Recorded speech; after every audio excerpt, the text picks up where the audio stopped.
you guys can just stay focused for a little bit longer. I know you want to get to the footy. We're going to get there in a minute. I'm actually going to have a little bit of controversy here in a minute, mate. Of course, time to talk rugby league. Kelso McEwan, as always, joins us.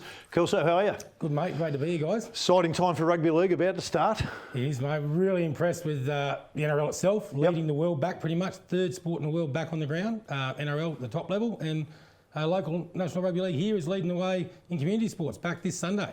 Yeah, So, we just spoke to Craig at the Southern Footy League and whatever, and they're kicking off in July 11. In July and whatever. But you blokes kicking off this weekend. Is everybody on the same page? Like, when I say the reason I ask that, the other clubs, is everybody ready to go like they are in the Southern Footy League?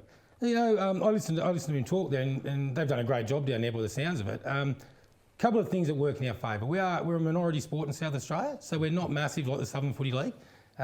We got all our guys on board really early, so we shut down training, as did everyone else. But when we got back without any contact, and all our kids trained, our seniors trained. We just kept them training within the protocols, and because we're not massive, we can get ready to go. And we play at a central venue, so all of our teams come to that central venue. So we are, as a governing body, really in control of that venue on the day, so we can really be very strict on the protocols and make sure they're adhered to.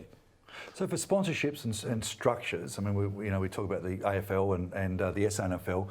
For South Australia NRL, it's been a pretty good transition in the way of getting everyone ready for this weekend and all your teams and all your sponsorships. Yeah, look, we've gone really well. We haven't lost a massive amount of our season. We've gone from 15 weeks to a 10-week season with a 2-week final system, which is tough. 18 straight weeks of footy at amateur level, and for the kids as well. That's 18 straight weeks of footy. But that's what we decided on with our stakeholders, with our clubs, and everyone was just so keen to get back. Yeah. You know, and for me personally, it's not really about the senior clubs. I work with a lot of young people, and to see those kids not be able to play sport for so long and be cooped up in their houses or at school, and now to see them back on the training paddock and the floodlights on and things like that, it's why I do this job, and that's what sport's about for me. So. Yeah, that's a great point, mate. Hey, Kelso, the energy with the kids, though, when they get back to play, mate, more kids suddenly jumped on. You got an early start, you're ahead of the pack. Look, we were really growing big. You know, when we first hit the training paddock for 2020, after last year, we'd had a really good 2019 season. We looked like growing. Channel 44 that was, by the way. Yeah, well, you know, we're always wide. You guys have got a big reach, for you fellas. Where were we, Phil? Yeah, building into 2020, good. So we've had, I would say about 80% of our participants are back at training. I'm confident of getting those kids, especially the kids, back once the games start. You know, there are some people that are still sitting back, and rightly so, I guess, with the COVID situation and things, and some people haven't come back out to sport. But I feel that they will once the sports are up and running and they can see people back and enjoying themselves, and hopefully no spikes in cases in our great state of SA. Yeah, mate, one of the big building blocks in any sport is for the kids to have something to aspire to. State of Origin was exciting. It was coming here. Even the people that didn't follow rugby league were going, I need to go and have a look at this State of Origin. And AFL, they're desperate to get State of Origin back. It's never going to be like it is in the NRL. Will we see it this year? Will State of Origin still come to Adelaide? It's a great question. Probably well above me. But, you know, we were set down to get Origin 1. It's been moved to November 4th, Wednesday, November 4th. At this stage, with crowds coming back to Adelaide Oval next week. 25,000 at minimum. You know, the two main states involved in that, Queensland and New South Wales, starting to get under control with the COVID situation. And of course, us here in South Australia, leading the way again. I'm confident that that may happen. They could lose some weight, the boys, in November, I would reckon. Should be nice and warm. But in saying that, State of Origin, if Queensland and New South Wales, if the borders were still up and the players could still get into play, I know there'd be some restrictions and stuff, would you guys go to the game? Would you go to a State of Origin game? We go, it's a rugby league game, don't go. No. I reckon I would go. Actually, when I lived in Melbourne, I went and watched a State of Origin game of the rugby league. It was absolutely sensational. I'd never really followed it. This is back in the late 80s.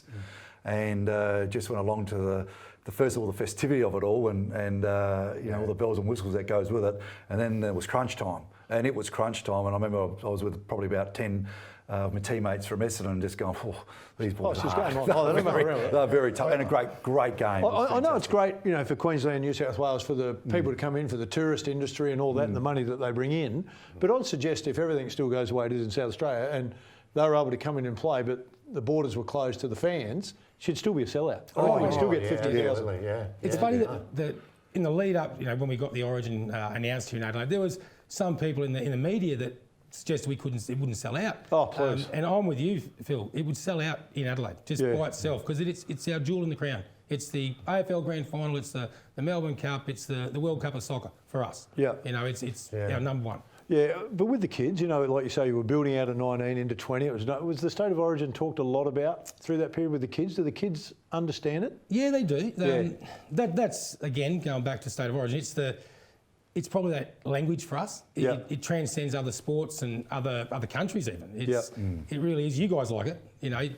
Every time I come in to do a bit of filming, you guys. But they're just after free tickets, mate. Don't worry. Exactly. It's a great event. In the front row. Yeah, he's on to me. You cut a bit short last year for us, though, but that's okay. All we really want is for them to go a little bit harder. A little bit harder. Just go in a little bit harder. That's all I'm asking. Please. But it is I reckon we'll big- get a couple of the boys in to talk about us when they come in here. State of Origin is a big draw card. There's no question. As a young kid, playing Aussie rules and just going and watching your Graham Corns and your Russell Evers and your Rick Davies playing State of Origin. So, we don't have it anymore.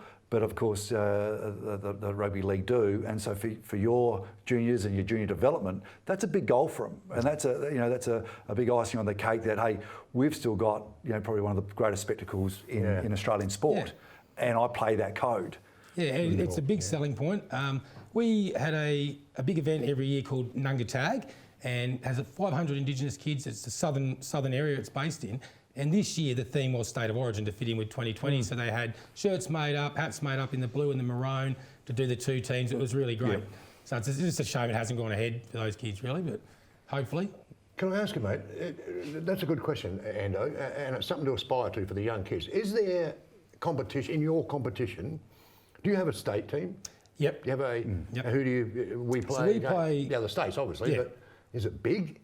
Are we getting there, or is it a State of Origin type thing? That's Not what I'm asking. quite. I mean, for the players that play in it, when they play, so we're in the affiliated states. So we've got Western Australia, ourselves, Victoria, Northern Territory.